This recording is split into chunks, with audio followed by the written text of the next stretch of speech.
ప్రళయానికి కారకులు ఎవరు? రాబోయే అగ్ని ప్రళయం, ఈ ప్రపంచం మీదకి అగ్ని ప్రమాదం ఉందండి. ఇది దేవుడు చెప్పిన మాట. బాగా ఆలోచించండి. 2 పేతురు 3వ అధ్యాయంలో ఒక అద్భుతమైన మాట మహానుభావుడు రాయించాడు మన కోసం. 2 పేతురు 3వ అధ్యాయం 3వ వచనం నుంచి, అంత్య దినములలో అపహాసకులు అపహసించుచు వచ్చి తమ సొంత దురాశల చేత నడుచుకొనుచు ఆయన రాకడను గూర్చిన వాగ్దానం ఏమాయేను అని అడుగుతున్నారండి. అంచెదినాలు ఎప్పటి నుంచండి? యేసు వచ్చినప్పటి నుంచండి. తెలుసా మీకు? ఇప్పుడు కాదు అంచెదినాలంటే. యేసుక్రీస్తు రావడమే అంచెదినాల్లో వచ్చాడు. క్రీస్తు శకం ఆరంభం అంచెదినాల ప్రారంభం. రాసుకోండి జాగ్రత్తగా. క్రీస్తు శక ఆరంభమే అంచెదినాల ప్రారంభం. అది ఎక్కడుందో మళ్ళీ చెప్పాలి కదా మీకు. 1 పేతురు 1వ అధ్యాయం రాసుకోండి. 1 పేతురు 1వ అధ్యాయం 21. 1 పేతురు 1వ అధ్యాయం 21 చదవండి. ఆయన జగత్తు పునాది వేయబడక మునిపే నియమింపబడి గాని తన్ను మృతుల నుండి లేపి తనకు మహిమనిచ్చిన దేవుని ఎడల తండ్రి ఎడల తన ద్వారా విశ్వాసులైన మీ నిమిత్తము కడవరి కాలముల యందు ఆయన ప్రత్యక్షపరచబడెను.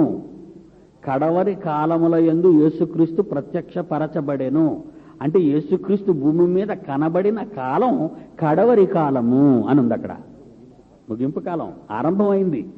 అమెరికా అటాక్స్, అమెరికా నాశనం 2001 సెప్టెంబర్ 11న ఆరంభమైంది. అమెరికా నాశనం, అమెరికా నాశనానికి ప్రారంభం.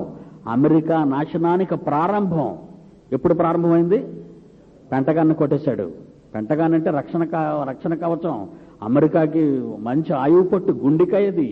దాన్నే బ్లాస్ట్ చేసేసాడు బిన్ లాడెన్. ఆడ విమానాలతోనే వాళ్ళనే దెబ్బ కొట్టేశాడు. వాళ్ళ కష్టకాలం 2001 సెప్టెంబర్ 11 అని మీరు అనుకుంటే ప్రపంచానికి కష్టకాలం, చివరి కాలం ఎప్పుడు ఆరంభమైందట? యేసు రాక. చదవండి మళ్ళా మాట, చివరి మాట. కడవరి కాలముల యందు ఆయన ప్రత్యక్షపరచబడెను. ప్రత్యక్షపరచబడును అనలేదు. ప్రత్యక్షపరచబడును అని అనలేదు. ప్రత్యక్షపరచబడెను. ఎప్పుడు ప్రత్యక్షపరచబడ్డాడు? క్రీస్తు శకం ప్రారంభం. క్రీస్తు శక ప్రారంభమే అంత్యదినాల ప్రారంభం. క్రొత్త నిబంధనలో ఉన్న పుస్తకాలన్నీ కూడా మొదటి 100 సంవత్సరాల్లోనే రాసేశారు వాళ్ళు. అంటే ఇప్పుడు పుస్తకం ఈ క్రొత్త నిబంధన రాసేసి ఇప్పటికి ఎన్ని వందల సంవత్సరాలు అయిందనమాట? 1900 సంవత్సరాలు అయిపోయింది. సులువుగా చెప్పొచ్చు. 1900 సంవత్సరాల క్రితమే మొదటి 100 సంవత్సరాల్లో రాయబడినటువంటి ఈ పుస్తకం కూడా, ఈ పుస్తకంలోని వాళ్ళు ఏమని అడుగుతున్నారట? పేతురు గారికి, మరి పేతురు గారిని అడగబట్టే కదా ఆయన రాస్తున్నాడు. ఇది ఏమని రాస్తున్నాడు? అంచెదినముల యందు అపహాసకులు అపహసించుచూ వచ్చుచూ ఏమని అడిగారట? తమ స్వకీయ దురాశలను నడుచుకొనుచు ఆయన రాకడను గురించిన వాగ్దానం ఏమాయను? పితరులను దించిన మొదలుకొని, అరే ఆకాశం అలాగే ఉంది, భూమి అలాగే ఉంది, చెట్లు అలాగే ఉన్నాయి, కొండలు అలాగే ఉన్నాయి, సముద్రాలు అలాగే ఉన్నాయి, ఏదో అయిపోద్ది, ఏదో కాలిపోద్ది, ఏదో మండిపోద్ది అని కబుర్లు చెప్పారు. కనుక ఏమైంది?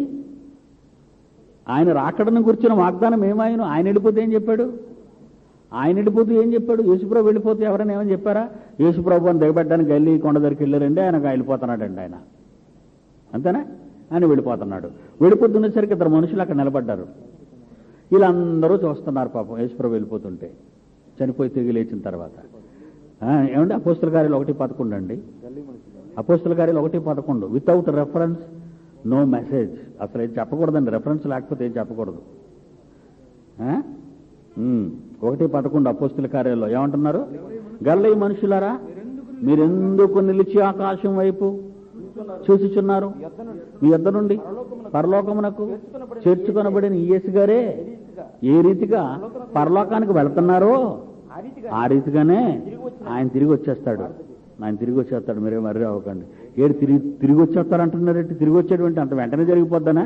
అప్పుడు వాళ్ళు ఏమనుకున్నారంటే, ఒరే మన ప్రభు వచ్చేస్తాడట్రా, మన ప్రభు మనలో వచ్చేస్తాడట. ఎప్పుడు వచ్చేస్తాడు? ఆడబతుకున్నప్పుడు వచ్చేస్తాడు అనుకున్నారు వాళ్ళు.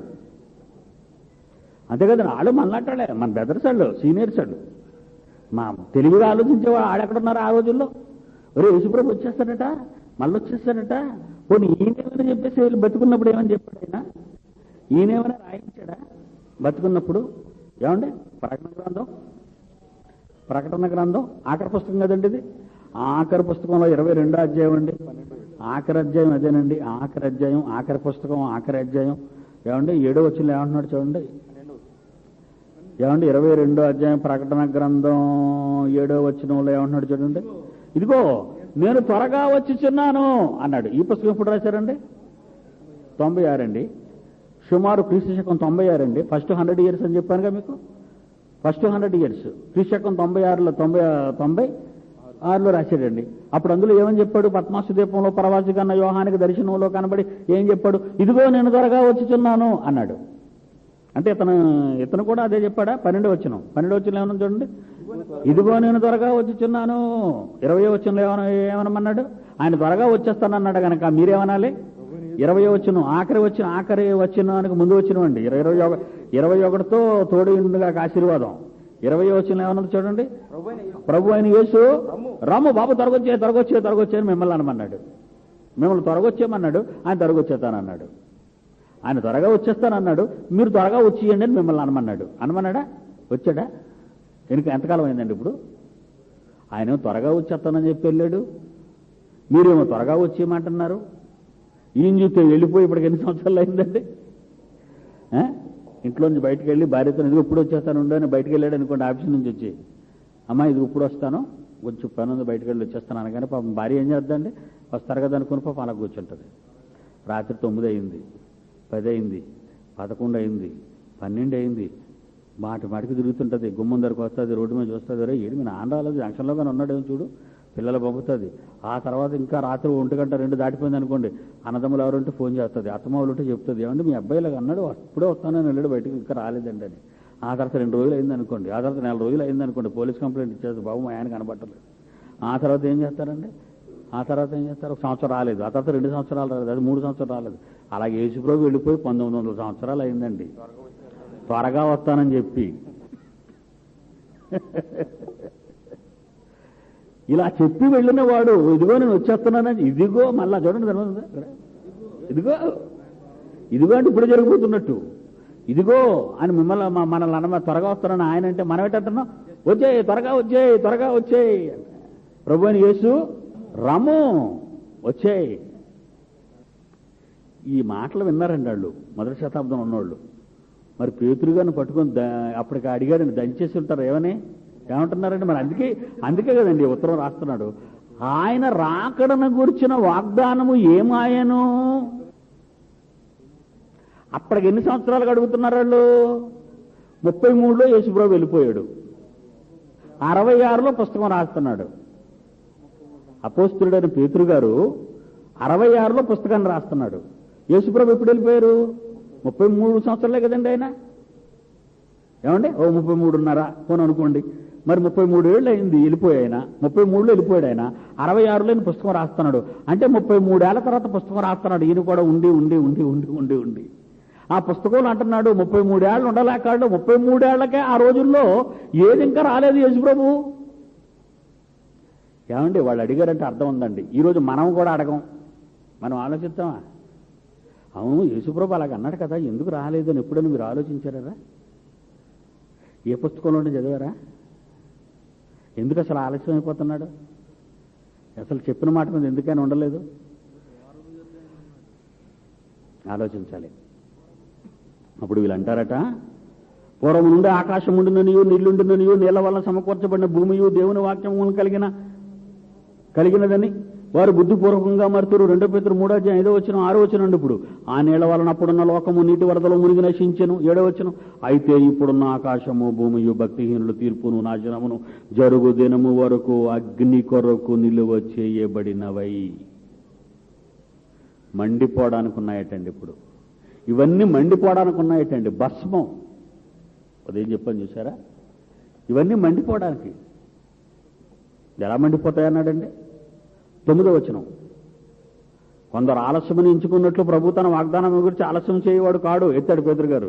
ఏంటి ఆలస్యం అయిపోతున్నాడు అనుకుంటున్నారా? అసలు ఎందుకు ఆలస్యం అయిపోతున్నాడో తెలుసా? ఎందుకు ఆలస్యం అయిపోతున్నాడట? చదవండి. ఎందుకు?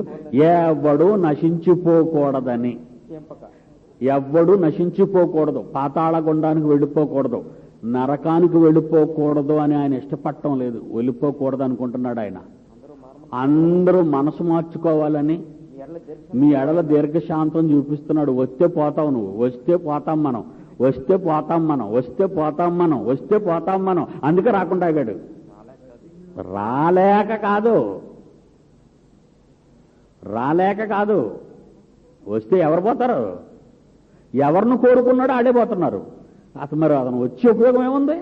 మిమ్మల్ని దక్కించుకోవడానికా, మిమ్మల్ని పోగొట్టుకోవడానికా? Very good. మరి మనం ఆయన్ని మనల్ని ఆయన ఎలా దక్కించుకుంటాడు? ఎలా దక్కించుకుంటాడు? ఆయన వస్తానని కూర్చున్నాడు, మనం మారాలని కూర్చున్నాడు. మనం మారుతున్నామా? మనం ఏమైనా మారుతున్నామండి? మనం మారటం లేదు. మనం మారం.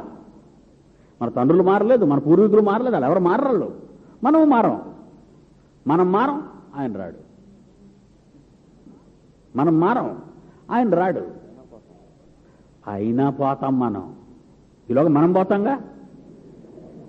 ఆయన రాకపోయినంత మాత్రంలో మనం బతికిపోతాం అనుకోకండి. ఆయన రాకపోయినా మనం పోతాం, ఆయన వచ్చినా పోతాం, ఆయన రాకపోయినా పోతాం. ఎలాంటి ఛాన్స్ మంది? ఆయన వచ్చినా మనం పోతాం, ఆయన రాకపోయినా ఈలోగా పోతాం. ఈ పోయే ముందు ఆపాతాలం ఏమంటుంది? అడుగారు వస్తున్నాడు, అడుగు వస్తున్నాడు, అడుగు. బాగా ఆలోచించండి. ఇది వెడిపోవాలి, చిక్కుముడి. మరి యేసు రావాలంటే మీరంతా మారుమనసు, మనమంతా మారుమనసు పొందాలి. 630 కోట్ల మంది ఉన్నారండి ఇప్పుడు ప్రజెంట్ ప్రపంచంలో. మరి 630 కోట్ల మంది దేవుని మాటలు వినే మారుమనసు పొందాలి. ఎవరైనా చెప్తున్నారా దేవుని మాటలకి? 630 కోట్ల మంది ఉన్నారు. అందులో క్రైస్తవులు ఎంతమంది ఉన్నారని చెప్పాను? 200 కోట్లు. 630 కోట్ల మందిలో క్రైస్తవులు 200 కోట్లు ఉన్నారండి ఇప్పుడు ప్రపంచ జనాభాలో. మరి 200 కోట్ల మంది క్రైస్తవులు ఏం చేస్తున్నారు? 430 కోట్ల మంది గురించి ఏమైనా ఆలోచిస్తున్నారా? మరి వాళ్ళు మారుమనసు పొందాలా? వాళ్ళు మారుమనసు పొందాలంటే వీళ్ళు వాక్యం చెప్పాలా? ఒక మనిషికి విశ్వాసం ఎప్పుడు కలుగుతుందండి? వినుట వలన. ఏది వినుట వలన? కాశీ మజిలీ కథలు కావు, పనికి మారిన దిక్కుమాలి సాక్ష్యాలు కావు. అర్థమైందే? ఒక మనిషి మారాలంటే నీ కథ చెప్తే మారతాడా? సువార్త రమ 10:17 వినుట వలన విశ్వాసము, వినుట వలన విశ్వాసము. ఆ వినుట ఏది చెప్పాలి? నీ సొంత సాక్ష్యం కాదు, క్రీస్తును గూర్చిన మాట. అది ఎక్కడుంది? పుస్తకం. పుస్తకం అండి బైబిలు. ఒకడు రక్షింపబడాలి, ఒకడు మారుమనసు పొందాలి, ఒకడు యేసుప్రభు దగ్గరకు రావాలి అంటే నువ్వు నెవరెప్పాలి.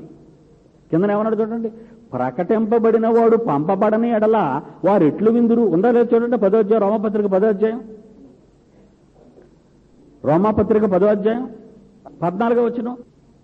విశ్వసింపని వానికి వారు ఎట్లు ప్రార్థన చేతురు, వినని వానిని ఎట్లు విశ్వసిస్తారు? ప్రకటించేవాడు లేకపోతే వారు ఎలా వింటారు?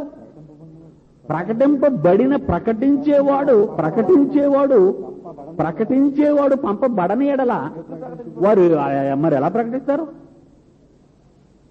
మనం క్రైస్తవులవి, సంఘాల్లో ఉన్నాము, ఆదివారం అసలు గుడికి వెళ్తున్నాం. మరి మనం ఎవరి దగ్గరికి వెళ్ళి చెప్తున్నాం? అసలు మనం పంపబడుతున్నామా? అసలు మనం మనల్ని ఎవరైనా చెప్తున్నారా? గుడికి రండి, ఇంటికి పోండి, గుడికి రండి, ఆశీర్వాదం తీసుకొని ఇంటికి పోండి, గుడికి రండి. మరి వాళ్ళ సంగతి ఏంటి? మనం లోపలుంటే బయట వాళ్ళ సంగతి ఏంటి? మరి మన బాధ్యత లేదా? చూసారా? మీరు మా గుడికే రండి, మన పక్క గుడికి వెళ్ళకండి. మళ్ళీ ఇది కూడా చెప్తారు దుకాణాలు. ఈ మధ్యన ఒక సేవకుడు వచ్చండి, మా సంఘంలో ఒక 50 మందిని తీసుకెళ్ళిపోయాడు అంటాడు. ఇదొక కంప్లైంట్ నాకు. ఏంటి అసలు సొంత గొర్రెలు ఎత్తుకెళ్ళిపోయినట్టు గొర్రెలేట అవి. ఎందుకు? ఆ 50 మంది మీద వచ్చిన ఇన్కమ్ పోయింది ఇక. ఇప్పుడు ఆ 50 మంది వల్ల వచ్చిన ఇన్కమ్ లేదు ఇప్పుడు.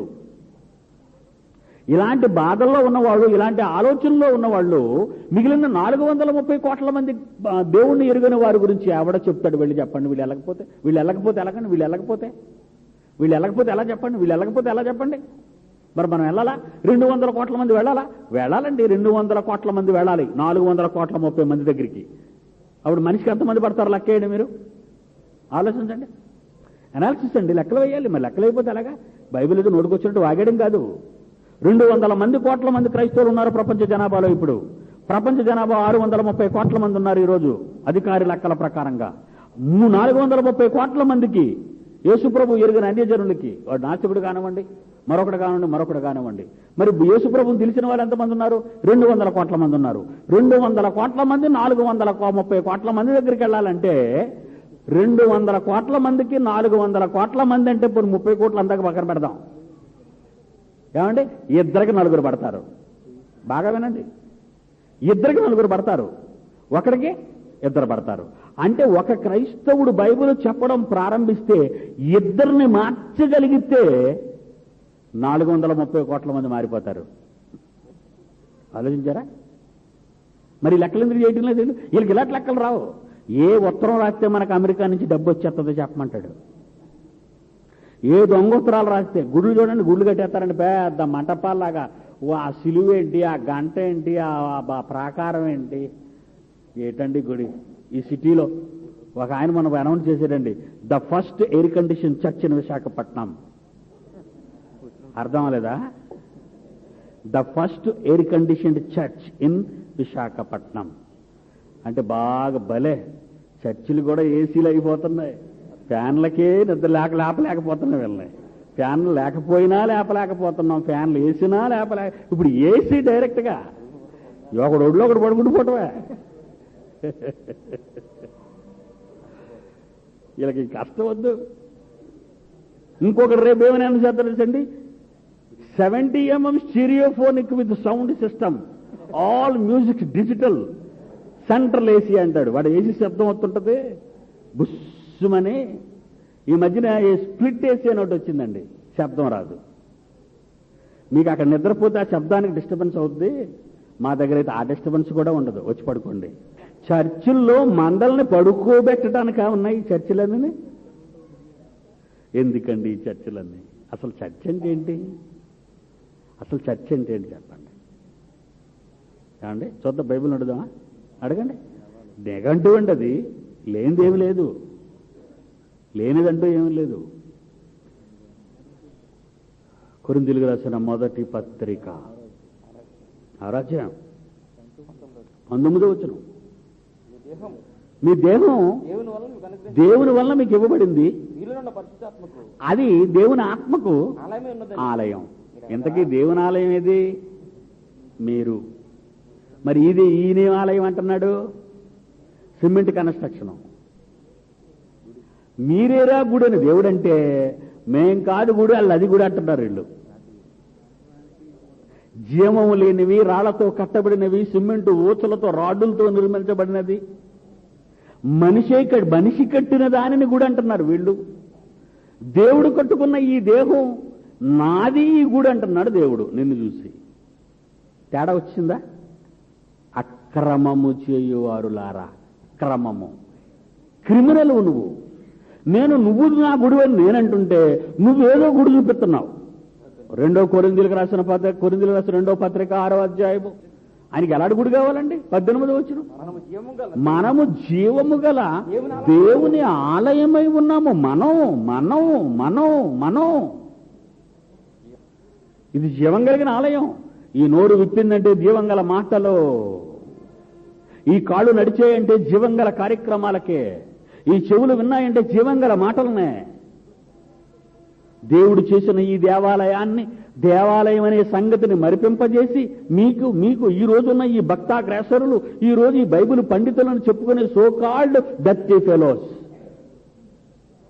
దేవాలయాన్ని ఏం చూపిస్తున్నారు తెలుసండి? దేవాలయం అనగానే అదండి దేవాలయం, అది కొండ మీద కనపడుతుందా?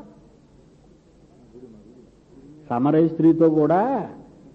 స్త్రీ కూడా అదే డైలాగ్ ఇచ్చిందండి యేసుప్రభు దగ్గర. నీళ్ళు అడిగితే గుడ్ల గురించి మాట్లాడుతుంది ఆవిడ. ఎందుకంటే అక్కడి నుంచే కదండి మనం అంత వచ్చాం, ముందట తరాల్లో నుంచి కదా వచ్చాం. 4వ అధ్యాయం యోహాను సువార్త. నీలిమ్మని అడిగాడు, 19వ వచనం. అప్పుడు ఆ స్త్రీ, అయ్యా నువ్వు ప్రవక్తవని నాకు అర్థమైపోయింది. మా పితరులు ఇదిగో ఈ పర్వతం, ఈ సినాయి కొండ మీద ఆరాధించేవాళ్ళు. ఆరాధించవలసిన స్థలం మాత్రం బంగారు దేవాలయం ఉంది. ప్రభా, దావీదు గారు అనుకున్నారు, వాడు కొడుకు కట్టించాడు సొలొమోను, బంగారు దేవాలయం యెరూషలేములో ఉంది. మాకెంత పెద్ద చర్చ ఉందనుకున్నారు మీరు? మాకెంత పెద్ద చర్చి మాది, మా దేవాలయం బంగారు దేవాలయం. నువ్వు ప్రవక్త కదా, ఎప్పుడైనా దర్శించావా? ఎప్పుడైనా మా గుడికి వెళ్ళావా నువ్వు? మా గుడి చాలా పెద్దది, 3000 మంది. ఏమండి యేసుప్రభు ఏమన్నాడండి కింద? ఇంతకాలానికి ఒక మంచి గుడి అడ్రస్ ఇచ్చావమ్మా నాకు అన్నాడా? అమ్మా ఇంతకాలం వరకు నాకు తెలియదు, మంచి గుడి అడ్రస్ ఇచ్చేసావు నువ్వు. ఏమన్నాడు? అమ్మా అమ్మా ఒక కాలం వస్తుందమ్మా, ఆ కాలంలో ఒకడిని పుట్టిస్తానమ్మా, నేను పుట్టిస్తాను. ఆడేం చెప్తాడంటే, ఈ పర్వతం మీద కానీ యెరూషలేములో ఉన్న బంగారు దేవాలయంలో కానీ తండ్రిని ఆరాధింపరమ్మా. అలాగా ఆరాధించకూడదమ్మా. అలాగా నా మాట నమ్మమ్మా. యేసుప్రభు అన్నాడంటే ఆయన ఒక సామాన్యమైన స్త్రీతో అన్నాడు, నా మాట నమ్మమ్మా అన్నాడంటే ఆయన మాటలో కూడా నమ్మరని అర్థం. అవునా కాదా? ఏమండి నేను మీ భార్యనండి, నన్ను నమ్మండి అంత ప్రాధేయపడుతుందంటే డౌట్ వచ్చినట్టే కదా కేసు మీద. నా మాట నమ్మమ్మా. కొండల మీద గుడులలోనూ ఆరాధన కాదమ్మా. ఇర్మియా చూడండి ఎంత పవర్ఫుల్గా ఉందో మాట. ఇర్మియా గ్రంథం, ప్రవక్త అయిన ఇర్మియా రాసిన గ్రంథం, 7వ అధ్యాయము 4వ వచనం. ఇర్మియా గ్రంథము 7వ అధ్యాయము 4వ వచనం. ఈ స్థలము యెహోవా ఆలయం, ఈ స్థలము యెహోవా ఆలయం, ఈ స్థలం యెహోవా ఆలయం. నేను 3 సార్లు అనలేదండి, 3 సార్లు రాశాడు అక్కడ, 3 సార్లు రాశాడు ఆయనే. ఈ స్థలము యెహోవా ఆలయం, ఈ స్థలం యెహోవా ఆలయం, ఈ స్థలము యెహోవా ఆలయం. పదని గుడి చుట్టూ తిరుగుదాం అని మీరు చెప్పుచున్నారే. ఈ మోసకరమైన మాటలు ఆధారము చేసుకొనకుడి, తొక్క తీసేస్తాను నువ్వు రాబోయే కాలంలో. మీకు స్థలం ఆలయం ఏంటర్రా? అది 3 సార్లు చెప్తున్నావు మళ్ళానా. ఏమన్నాడండి ఆ మాటల్ని? ఈ స్థలం యెహోవా ఆలయం, ఈ స్థలం నా ఇల్లు, ఈ స్థలం నా ఇల్లు అన్నాడండి? అనలేదే. ఈ స్థలము యెహోవా ఆలయం, ఈ స్థలము యెహోవా ఆలయం, ఈ స్థలము యెహోవా ఆలయం అని మీరు చెప్పుకొనుచున్నారే. ఈ మోసకరమైన మాటలు ఆధారము చేసుకోకండి. మారిపోతుంది, సిస్టమ్ను మార్చేస్తున్నాను నేను రాబోయే కాలంలో. గుడులంటే కొండల మీద, గుడులంటే ఎక్కడో సిటీల్లోనే ఉంటాయని మీరు అనుకోకండి. గుడి ఎక్కడ ఉంటుందో నేను చెప్తానంటున్నాడు. గుడి ఎలా ఉంటుందో నేను చెప్తానంటున్నాడు. 7వ అధ్యాయం అపోస్తుల కార్యాలు, అపోస్తుల కార్యములు 7వ అధ్యాయము ఆ వచనం చెప్పండి. 47వ వచనం నుండి. అయితే సొలొమోను ఆయన కొరకును మందిరము కట్టించెను. ఆయనను ఆకాశమున సింహాసనం, సొలొమోను భూమి నా పాదపీఠమయ్యా. నా కొరకు ఏంటి ఊరికే మందిరం కట్టేస్తారు, మందిరం కట్టేస్తాం అంటున్నారు. ఏం కట్టేస్తారా మీరు? మందిరం ఏంటి మందిరం కడతారు మీరు? నేను కాలు పెట్టుకునే భూమి మీద నువ్వు నాకు మందిరం కడతావా? అతనితోనే చెప్పాడు, మీతో కాదు, అతనితోనే చెప్పాడు. దావీదుతో చెప్పాడు, సొలొమోనుతో చెప్పాడు. ఆకాశం నా సింహాసనం, భూమి నా పాదపీఠం, నా కోసం నువ్వు ఎలాంటి మందిరం కడతావు? అయినా నా విశ్రాంతి స్థలం ఎక్కడ అనుకుంటున్నావు నువ్వు? నేను ఎక్కడ నిద్రపోగలను అనుకుంటున్నావు నువ్వు? నేను ఎక్కడ విశ్రాంతి తీసుకోగలను అనుకుంటున్నావు నువ్వు? విను, ఇప్పుడు జాగ్రత్తగా విను అంటున్నాడు. చివరి వచనం.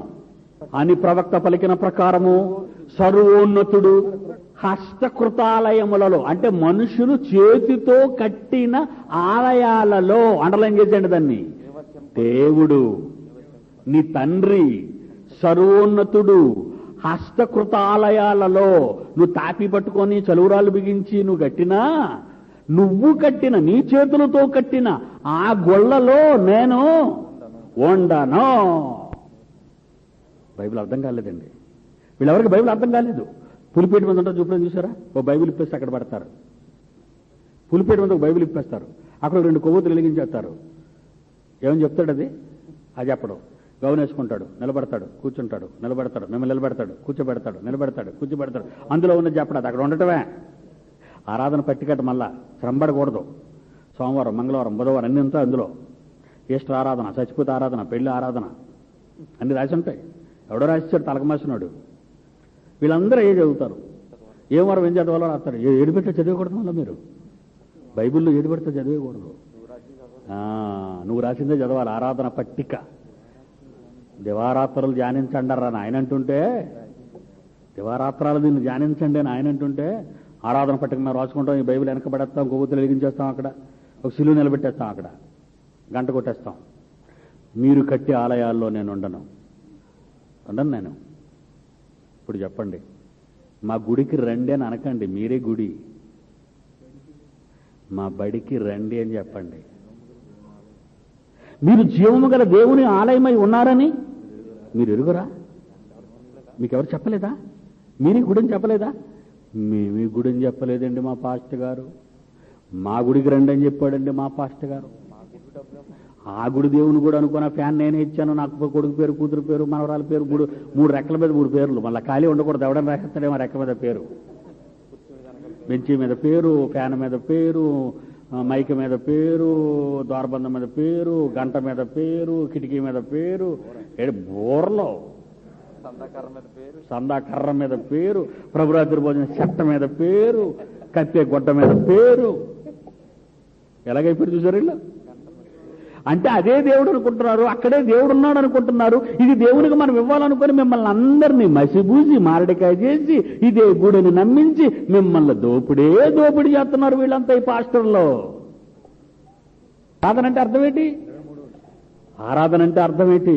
భర్తకు భార్య చేసిన ఆరాధన ఏంటి? తెల్లవారు లేపాలి, బెడ్ టీ ఇవ్వాలి, ఆ తర్వాత వేడి నీళ్ళు పెట్టాలి, బాత్రూంలో పెట్టాలి, టవల్ పెట్టాలి, సోపు పెట్టాలి, బ్రష్ పెట్టాలి, పేస్ట్ పెట్టాలి, టంగ్ క్లీనర్ పెట్టాలి. ఏది లేకపోయినా అడుగుతాడు, టంగ్ క్లీనర్ మర్చిపోయాడు, ఈ మధ్యన మరిపి ఎక్కువైపోతుంది అంటాడు. ఆ తర్వాత తయారై వస్తాడు, టిఫిన్ తలదుడుచుకుంటాడు. భార్య వస్తుంది, ఏమంటే తలదొడమంటారని అడుగుతుంది. వెరీ గుడ్, నేను దుడిచేసుకుంటానులే, టైం అవుతుంది, నువ్వు టిఫిన్ పెట్టంటాడు. టిఫిన్ పెట్టాలి, ఇడ్లీ ఉండాలా, వేడిగా ఉండాలా, దోశ వేడిగా ఉండాలా, చట్నీ బాగా ఉండాలా, ఉప్పు ఎక్కువ ఉండకూడదు, తక్కువ ఉండకూడదు. అలా గదగద ఆడిపోతుంటుంది. అలా ముందు తిన్నంత వరకు గాలి తిరుగుతుండాలా. ఈ ఏంటంటే గాలి ఇస్త్రాలు నెమ్మదిగా, ఏమంటే ఏమైనా ఇంకొక ఇడ్లీ ఇమ్మంటారా, ఏమైనా పెట్టమంటారా, వేడివేడిగా ఉంచమంటారా. అమ్మయ్య తింటాడు, బట్టలు వేసుకుంటాడు, ఆ బనీ ఎక్కడుందో పట్టరా, అది ఎక్కడుందో పట్టరా, ఇది ఎక్కడుందో పట్టరా, నా పర్స్ ఎక్కడుందో పట్టరా, అన్ని తేవటమే. ఇచ్చి తయారు చేసేసి అమ్మయ్య నేను వెళ్ళొస్తాను, పిల్లలు జాగ్రత్త. మళ్ళా పని, మళ్ళీ వాళ్ళ తయారు చేయాలి, వాళ్ళ లేపాలి, జట్లు వేయాలి, యూనిఫామ్ పెట్టాలి, బూట్లు పెట్టాలి, రిక్షా వచ్చిన బ్యాగులు మళ్ళీ టైం టేబుల్ ప్రకారంగా బుక్స్ అన్ని పెట్టాలి, రిక్షా వాడికి ఇవ్వాలి, లేకపోతే వ్యాన్ వాడికి ఇవ్వాలి, బాబు తీసుకెళ్ళి అమ్మ ఖాళీ అయిపోయి నిద్రపోద్దా. నన్ను నిప్పేసిన బట్టలన్నీ చాకిరేవు. మళ్ళా సాయంకాలం వేడికి పోయి వచ్చేస్తాడు, అక్కడ ఎన్ని తిట్లు తినేస్తాడో తెలియదు, ఎన్ని బాధలు పడతాడో తెలియదు. సాయంకాలం వచ్చేస్తాడు, డూమ్ అంటాడు, టీ ఇవ్వాలి, వేడి నీళ్ళు పెట్టాలి, స్నానం చేయించాలి, భోజనం చేస్తాడు, ప్రసన్నంగా ఉంటాడు, తిన్నంత వరకు గజగజలు ఆడిపోతుంటది. ఆ తర్వాత అలా చేరబడతాడు, కొంచెం కాలు పట్టవే అంటాడు. ఇది ఆరాధన, భర్తకు చేసే భార్య ఆరాధన. యెషయా గ్రంథము 54వ అధ్యాయము, యెషయా గ్రంథము 54వ అధ్యాయము 5వ వచనం. నిన్ను సృజించిన వాడు నీకు భర్త. నిన్ను సృజించిన వాడు నీకు భర్త. ఆయన ఎవరు అనుకుంటున్నావు? Who is he? సైన్యములకు అధిపతి యెహోవా అని ఆయనకు పేరు. మరి నీ భర్తకు ఎలాంటి సేవ చేస్తున్నావు? నువ్వు ఆయనకి స్వీట్ హార్ట్వా? నువ్వు ఆయనకి స్వీట్ హార్ట్వేనా? నువ్వు నిజంగా అతన్ని ప్రేమిస్తున్నావా? సైతాన్ గడికి సైట్ కొట్టడం లేదు కదా. నువ్వు నిజంగా ఆయనను ప్రేమిస్తే, నిన్ను సృజించిన వాడే నీకు భర్తని నువ్వు తెలుసుకుంటే, ఒక భార్య తన భర్తకు భూమి మీద శరీరములోనే ఇంత భయపడిపోయి వణికిపోయి తన సర్వాన్ని ధారపోస్తుంటే, క్రైస్తవుడు అని చెప్పుకునే నీవు, ఆ దేవుని కుమారుడని చెప్పుకునే నీవు, ఆయనకు నువ్వు ఎలాంటి సేవలు అందిస్తున్నావు? గుడి కట్టేస్తావా ఆయనకి? ఎందుకు గుడి? ఆయనకు గుడి కాదు, నువ్వు కావాలి. ఆయన విశ్రాంతి తీసుకునే చోటు నువ్వే. ఆయనకు దేవాలయం మీరే. ఎంతో మంది భర్తలు ఎన్నో బాధలు పడతారండి, వాళ్ళ కష్టాలు భార్యతోనే పంచుకుంటారు. ఎందుకు? మనసు పడుగుతుంది, భర్తలో ఏదో తేడా, భర్తలో ఏదో ముభావం, భర్త ఎందుకో బాధపడుతున్నాడు. ఏమండి మీరు ఏమనుకోకపోతే ఒక చిన్న మాట, మీరు ఎందుకు అలా ఉన్నారండి? అది కూడా ఎంత భక్తి అండి! షటాప్ అంటాడేమో భయం. ఒక భార్య భర్త మీద అంత ఆప్యాయత భయంతో ఉంటే, క్రైస్తవుడా ఎక్కడున్నావు నువ్వు?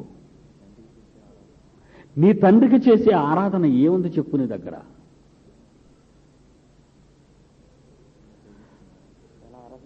నువ్వు ఆయన్ని ప్రేమిస్తున్నావా?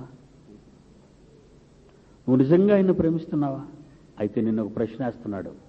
యోహాను సువార్త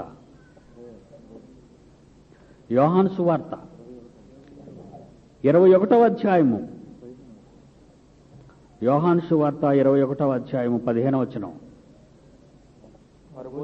వారు భోజనము చేసిన తరువాత యేసుక్రీస్తు వారు సీమోను పేతురును చూచి, యోహాను కుమారుడవైన సీమోను, వీరికంటే నీవు నన్ను ఎక్కువగా ప్రేమిస్తున్నావా అని అడుగగా, అవును ప్రభువా, నిజంగా నిన్ను ప్రేమిస్తున్నాను ప్రభువా, నీకు తెలీదా తండ్రి, నీకు తెలీదా? అప్పుడు యేసు అంటున్నాడు, నా గొర్రె పిల్లలను మేపాలే నువ్వు పెద్దవాడివి, నీ మీద నాకు నమ్మకం ఉంది, నేను వెళ్ళిపోతున్నాను, నా పిల్లలు అనాథులు కాకూడదు. అపోస్తలుల్లో నువ్వే పెద్దవాడివి, నా పిల్లల్ని స్తంభానివి, నా పిల్లలను మేపాలి నువ్వు. ఎందులో? వాక్యం చెప్పాలి, బాగా బలపరచాలి, నీలాగే వాళ్ళు కూడా నా దగ్గరికి వచ్చేయాలి, తండ్రి సేవ చేయాలి వాళ్ళు, అది నేర్పించు. వాళ్ళ పిల్లలు, వాళ్ళకి తెలీదు. ఊరుకున్నాడు యేసుప్రభు? మరలా అడుగుతున్నాడు చూడండి. మరలా యోహాను కుమారుడవైన సీమోను, నువ్వు నన్ను ప్రేమిస్తున్నావా? రెండోసారి అడగ్గా అతడు, అవును ప్రభువా, నేను నిన్ను ప్రేమిస్తున్నానయ్యా, నీకు తెలీదా తండ్రి? ఆయనతో చెప్పాడు, అయితే నా గొర్రెలు కాయు. నన్ను నువ్వు ప్రేమిస్తున్నావా? అయితే నా గొర్రెలు కాయ. మూడోసారి, యోహాను కుమారుడవైన సీమోను, నువ్వు నన్ను ప్రేమిస్తున్నావని అడుగగా, నన్ను ప్రేమించుచున్నావని మూడవసారి తన్ను అడిగినందుకు పేతురు వ్యసన పడిపోతున్నాడు. ప్రభువా, సమస్తము ఎరిగిన వాడవే, నిన్ను ప్రేమించుచున్నానన్నది నీకు నువ్వు ఎరుగవా తండ్రి? అయితే నా గొర్రెలు మేపు. మీరు మేపుతున్నారా? మీరందరూ పని చేస్తున్నారా? మీరు నిజంగా మీరు ఎరిగిన ఈ గొప్ప జ్ఞానాన్ని ప్రక్కనున్న వాడికి చెప్పకపోతే, నీ చుట్టూ ఉన్న సమాజానికి నువ్వు తెలియజేయకపోతే, నువ్వు దేవుణ్ణి ప్రేమిస్తున్నానని చెప్పుకున్నది అబద్ధం. నువ్వు ప్రార్థన చేయటం వల్ల వాడు మారడు, నువ్వు ఆరాధన చేయటం వల్ల వాడు మారడు, నువ్వు గుడికి వెళ్ళటం వల్ల వాడు మారడు, నువ్వు సిమెంట్ కన్స్ట్రక్షన్ చేసి గంట వాయిస్తే వాడు మారడు. నువ్వు నోరు విప్పి దేవుని జ్ఞానాన్ని ప్రకటించు. జ్ఞానం తెలియక ఎందరో మోసపోతున్నారు. మరణం తరువాత ఎలాంటి ప్రమాదం సంభవించబోతుందో అమాయకులైన గొర్రెలకు తెలియదు, వాళ్ళని కాసే కాపరులకు కూడా తెలియదు. నేనెందుకు ఆలస్యం, నా కుమారుడు ఎందుకు ఆలస్యం అవుతున్నాడు, యేసు రాక ఎందుకు ఆలస్యం అవుతుంది? 24 మత్తయి సువార్త, 24 మత్తయి సువార్త 14వ వచనం చూడండి, అందరూ తీయండి. మత్తయి సువార్త 24వ అధ్యాయం 14వ వచనం. ఈ రాజ్య సువార్త, ఇదే బోధ, అసలైన బోధ సకల జనులకు సాక్షార్థముగా లోకమందంతటా ప్రకటించబడాలి. అప్పుడే, ఆ తర్వాతే అంతం అంటున్నాడు చూడండి. అక్కడ నీ రాకడను గూర్చిన వాగ్దానం ఏమాయను అని చాలా మంది అపహాస్యం చేస్తున్నారు ఈరోజు. ఎందుకు యేసుక్రీస్తు రెండవ రాకడ జరగలేదు అని. ఎందుకు రాలేదంటే ఎవరు నశించిపోకూడదని. అంటే దాని అర్థం అందరూ నశించిపోయే దశలో ఉన్నారని. అందరూ నశించిపోయే దశలో ఉన్నప్పుడు ఈ సువార్త దేవుని రాజ్యానికి సంబంధించిన సువార్త, ఈ లోక రాజ్యాలకు సంబంధించిన సువార్త కాదు. దేవుని రాజ్యానికి సంబంధించిన ఈ సువార్త సకల జనుల సాక్షార్థమై భూమి యందంతటా లోకమందంతటా ప్రకటింపబడును. అప్పుడు కదా అంతం అంటున్నాడు. మరి ప్రకటింపబడుతుందా? 200 కోట్ల మంది క్రైస్తవులు వాళ్ళ ఇళ్లల్లోనే కేవలం వాళ్ళు కట్టుకున్న 4 గోడలకు మాత్రమే చర్చని పేరు పెట్టి 1 గంట వెళ్ళి వస్తే 430 కోట్ల మంది ఎప్పుడు తెలుసుకుంటారు యేసుక్రీస్తుని? నిజాన్ని ఎప్పుడు గ్రహించగలరు వాళ్ళు? మృత్యువు తరువాత ఏం జరుగుతుందో వాళ్ళకేం తెలుసు? భూమి మీదకి రాకముందు వాళ్ళు ఏమై ఉన్నారో వాళ్ళకేం తెలుసు? వాళ్ళు ఎక్కడి నుండి వచ్చారో, ఎక్కడికి వెళ్ళబోతున్నారో, ఎందుకు భూమి మీద ఉన్నారో, ఈ మహాజ్ఞానాన్ని ప్రకటించవలసిన బాధ్యత క్రైస్తవుల మీద ఉంది. ఆలోచించండి. వాళ్ళ పని చేయటం లేదు, మాకు పని లేదనుకుంటున్నారు వాళ్ళు. వాళ్ళ ఉద్యోగాలు, వాళ్ళ పిల్లలు, వాళ్ళ సంసారాలు, వాళ్ళ బ్రతుకులు, వాళ్ళ పెళ్లిళ్ళు, వాళ్ళ సరదాలు, వాళ్ళ సందడులతోనే మునిగిపోతే 430 కోట్ల మంది అలాగే మునిగిపోయారు. ఈ 200 కోట్ల మంది క్రైస్తవులు కూడా బైబిల్ అర్థం కాక అలాగే మునిగిపోతున్నారు. ఇప్పుడు చెప్పండి, అంతం రావాలంటే ఎలా వస్తుంది? యేసు రాలేదంటే ఎలా వస్తాడు? ఇదిగో వస్తున్నాననేవాడు మాట తప్పాడు అనుకుంటున్నారా? ఇదిగో త్వరగా వచ్చుచున్నాను అన్నవాడు మాట తప్పాడు అనుకుంటున్నారా? ఆయన మాట తప్పిపోయినట్టుగా చేసింది క్రైస్తవ్యం. ఆయనను మాట తప్పేవానిగా చేశాడు. నా మాట నమ్మమ్మా అన్నాడు యేసుస్వామి సమరయ స్త్రీతో. నువ్వు నన్ను ప్రేమించుచున్నావా పేతురు అన్నాడు యేసుస్వామి పేతురుతో. నువ్వు నిజంగా ఆయనను ప్రేమిస్తే, నువ్వు నిజంగా ఆయనకు ఆరాధన చేస్తే, నువ్వు నిజముగా ఆయన బిడ్డవు అయితే మిగిలిన వారిని కాపాడవా? నీ వారిని నువ్వు కాపాడుకోలేవా చెప్పు. నువ్వు అలాగ కాపాడనంత వరకు ఆయన దీర్ఘశాంతంతో ఎదురు చూడవలసిందే. ఒకవేళ ఆయనే వస్తే భూమి మీద విశ్వాసమును కనుగొనునా? క్రైస్తవుడు అని చెప్పుకుని నీకే నమ్మిక లేదు, నువ్వే బైబిల్ను నమ్మటం లేదు, నీకే బైబిల్ జ్ఞానం లేనప్పుడు నమ్మని వారి పరిస్థితి ఏంటి? అందుకే అన్నాడు, తీర్పు దేవుని ఇంట ఆరంభమైతే లోకం ఎక్కడ నిలబడుతుంది అని అడుగుతున్నాడు పేతురులోనే. దేవుని పిల్లలారా, ఈ రాత్రి మీరు తీవ్రంగా ఆలోచించండి. మీరంతా ఎక్కడున్నారు? ఈ ప్రపంచం భయంకరమైన ప్రళయానికి వెళ్ళిపోబోతుంది. ఈ ప్రపంచం నాశనం కావడానికి సిద్ధంగా ఉంది. ఆకాశముల మహావేండ్రముతో గతించిపోవటానికి, భూమి మండిపోవటానికి, భూమి మీద ఉన్న కృత్యములు కాలిపోవటానికి సిద్ధపడుతున్నాయి. ఎవరు కారకులు దీనికి? ప్రపంచమంతా మండిపోబోతుంది.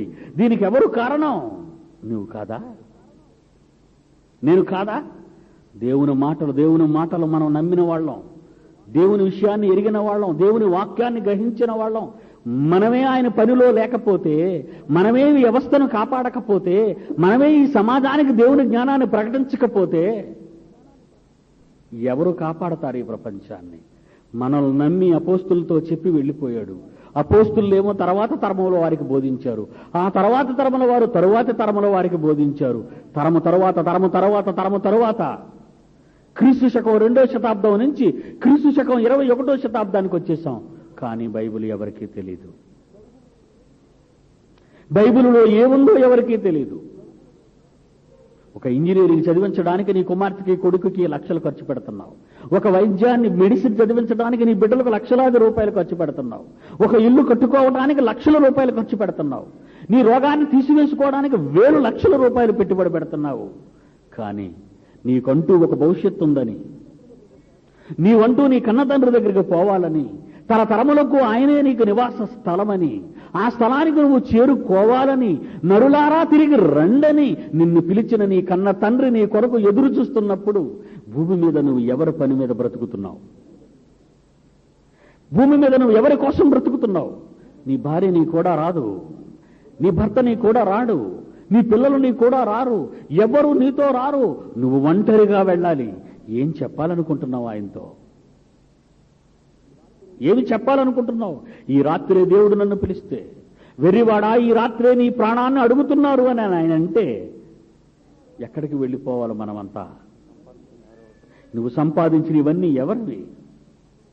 ఆనాడు రాజుల చరిత్రలో రాజులు సంపాదించినవన్నీ రాళ్లపాలైపోయాయి. ఈ భూమి కాలిపోవడానికి సిద్ధంగా ఉంది, మండిపోవడానికి సిద్ధంగా ఉంది. దేశాలలో విభజన వచ్చింది, సరిహద్దులలో గొడవలు వచ్చాయి, దేశ రాజ్యకాంక్ష ఆరంభమైంది, దోపిడీ విధానాన్ని దేశాల మధ్య నెలకొల్పుకుంటున్నారు, ఒకరి మీద ఒకరు కత్తులు నూరుకుంటున్నారు, ఒకరిని మించిన ఒకరు మారణాయుధాలను తయారు చేసుకుంటున్నారు. ఈరోజు అమెరికా దేశంలో గుట్టలుగా అణుబాంబులు ఉన్నాయట. గుట్టలుగా. ఇండియాలో లేవా? ఇండియాలో మన దగ్గర తయారు చేసుకున్నాం కొన్ని. పాకిస్తాన్లో లేవా? పాకిస్తాన్ వాళ్ళు తయారు చేసుకున్నారు కొన్ని. అట్టడుగున ఉన్న రాజ్యాలే అణుబాంబులను తయారు చేసుకుంటే అగ్రరాజ్యాలు న్యూట్రాన్ బాంబులతో, హైడ్రోజన్ బాంబులతో, బయలాజికల్ బాంబులతో భయంకరమైన మారణహోమాన్ని సృష్టించడానికి ప్రపంచ అగ్రరాజ్యాలు సిద్ధంగా ఉన్నాయారా మీకు తెలుసా? భూగోళాన్ని మండించేయటానికి, ఈ భూమిని మండించేయడానికి సిద్ధపడుతున్నారు అందరూ. మనకున్నది ఒకే భూమి, దీనిని మనం జాగ్రత్తగా కాపాడుకోవాలని భద్రతా మండలిలో కూర్చొని లెక్చర్లు దంచుకుంటున్నారే తప్ప ఏ దేశంలో చూసినా మారణాయుధాలు గుట్టలుగా చేసుకుంటున్నారు. ఈ మధ్య ఇరాన్, నువ్వు ఎందుకు అణుశక్తిని ఉపయోగించుకుంటున్నావంటే అవసరాల కోసం, మా దేశ అవసరాల కోసం, ఎలక్ట్రిసిటీ ఉత్పత్తి కోసం అంటున్నారు అందరూ. పంటల కోసం అంటున్నాడు, మందుల కోసం అంటున్నాడు, మానవ మనుగడ కోసం అనుకుంటున్నారు అణుశక్తిని. కనిపెట్టిన ఐన్స్టీన్ ఏమన్నాడో తెలుసా? గత రాత్రి మీకు చెప్పాను. గతకాలం యాటమ్ ఫర్ పీస్. ప్రకృతిలో ఉండి పుట్టిన ప్రతి శక్తిని కూడా మానవ కళ్యాణానికి ఉపయోగించమన్నాడు. కానీ హిరోషిమా నాగాసాకి మీద వేసిన బాంబులు రెండు అతి చిన్న బంతులు లాంటివి 3 లక్షల మందిని పొట్టన పెట్టుకున్నాయి. కానీ ఈరోజు బాంబులు చిన్నవి కావు, అతి ప్రమాదకరమైనవి. అందుకే ఎన్నిసార్లు భూమండలాన్ని మండించవచ్చు అని లెక్కలు వేశారు శాస్త్రవేత్తలు. కొన్ని 100 సార్లు భూమిని మండించవచ్చట ఇప్పుడున్న మారణాయుధాలతో. కొన్ని 100 సార్లు. భూమి మండిపోతే ఎక్కడికి వెళ్ళిపోతావు నువ్వు? అంగారకుడి దగ్గరకా, బుధుడు దగ్గరకా, గురుడు దగ్గరకా, శని దగ్గరకా, ప్లూటో దగ్గరకా, ఎక్కడికి వెళ్ళగలవు? నక్షత్రాలలో నువ్వు కట్టుకున్నా అక్కడ నుంచి తోసేస్తానన్నాడు దేవుడు.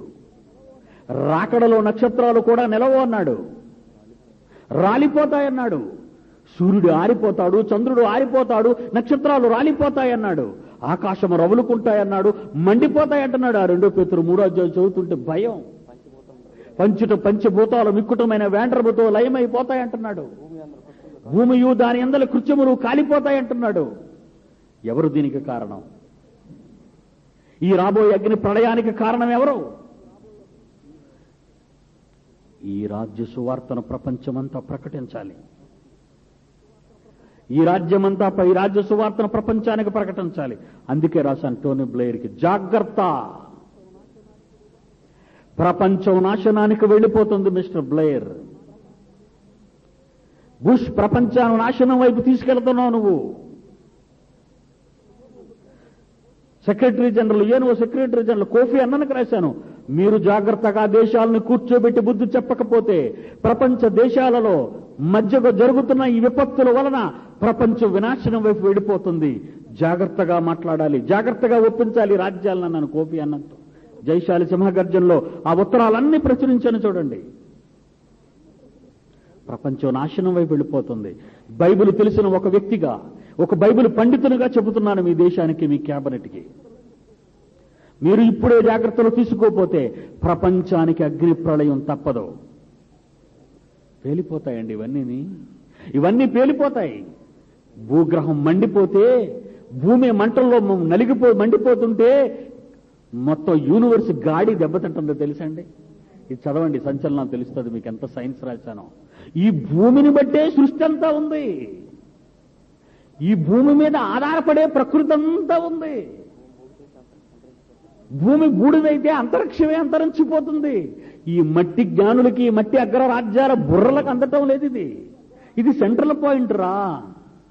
టాలమీ చెప్పినట్లుగా భూకేంద్ర సిద్ధాంత ప్రకారంగా యూనివర్స్ అంతా భూమినే కేంద్రంగా కలిగి ఉందరా పిచ్చివాళ్లలారా. 2వ శతాబ్దంలో చెప్పాడు టాలమీ, గ్రీకు శాస్త్రవేత్త. ఈ ఆకాశం అంతా నిలవడానికి కారణం భూమే కేంద్రం. భూమి నిలవడానికి కేంద్రం దేవుని కుమారులు భూమి మీద ఉన్నాడు గనుక. మన కోసం ఈ భూమి కోసమే గ్రహాలు, ఈ గ్రహాల కోసమే సూర్యుడు, సూర్యుని కోసమే నక్షత్రాలు, నక్షత్రాల కోసమే అంతరిక్షం. కనబడే పదార్థాలు 10 భాగం అయితే కనబడని 90 పాళ్లు అంతరిక్షంలో ఆవహించింది. ఇదంతా భూగోళాన్ని కాపాడడానికే. ఈ భూగోళాన్ని ఎందుకు కాపాడుతున్నాడు అంటే భూమి మీద తన స్వరూపాలైన దేవుని పిల్లలమైన మనం ఉన్నాము కనుకే. వద్దు వద్దు వద్దు, అగ్ని ప్రళయానికి దారి తీయకండి, భూమండలాన్ని నాశనం చేసే ప్రయత్నం చేయకండి, సృష్టి నాశనం అయిపోతుంది, బైబిల్ చెప్పిన మాట అని రాసిన వాళ్ళకి. దేవుని పిల్లలారా, ఈ చివరి రాత్రి మీరు ఒక మంచి నిర్ణయం తీసుకొని వెళ్ళండి. ఒకవేళ మీకు జ్ఞానం లేదు అనుకోండి, మా దగ్గర పుస్తకాలు ఉన్నాయి, క్యాసెట్స్ ఉన్నాయి, ఎనీ సబ్జెక్ట్, హిస్టారికల్గా కానీ సైంటిఫికల్గా కానీ, సీడీలు కానీ ఆడియో కానీ వీడియో కానీ టేప్ క్యాసెట్స్ కానీ అన్నీ ఎన్నో సంగతులు మాట్లాడాను బైబిల్ నుంచి. ఒకవేళ మీరు నేర్చుకోవాలనుకోండి, మా దగ్గరికి రండి, గుడికి కాదు బడికి. మీరు మీ గుళ్ళకి వెళ్ళండి, మీ గుడులను వదలకండి. ఎందుకంటే వాళ్ళు వదిలేస్తే మీరు దూరం కాకూడదు, మీరు నేర్చుకున్నది వాళ్ళకి చెప్పాలి వెళ్ళి. మేము ప్రతి ఆదివారం పాఠాలు చెబుతున్నాం, అది సాయంకాలమే. పగలందరూ ఎవరి దేవాలయాలకు వాళ్ళు అనుకుంటూ వెళ్ళిపోతున్నారు, వాళ్ళకి మనం వద్దంటే మానరు వాళ్ళు. వాళ్ళకి అర్థం కాదు ఈ జ్ఞానం. వాళ్ళకి అర్థం కావాలంటే సాయంకాలం ఈ క్లాసెస్ తరగతులు పెట్టాం. మీరు ఆ తరగతులు టైమింగ్స్ని తెలుసుకోండి, కూర్చోండి, ఉరకనే నేర్పిస్తాం మేము. మీ నుండి ఏ ఫలాన్ని మేము ఆశించాం. ప్రపంచాన్ని కాపాడండి, వ్యవస్థను కాపాడండి, ప్రభుత్వాలను కాపాడండి, రాజ్యాధినేతలను కాపాడండి, ప్రపంచ ప్రజలను కాపాడండి. జీవవాక్యమును చేతపట్టుకున్న లోకమందు జ్యోతులుగా కనబడండి. ప్రార్థన చేసుకుందాం. కళ్ళు మూసుకోండి. తండ్రి,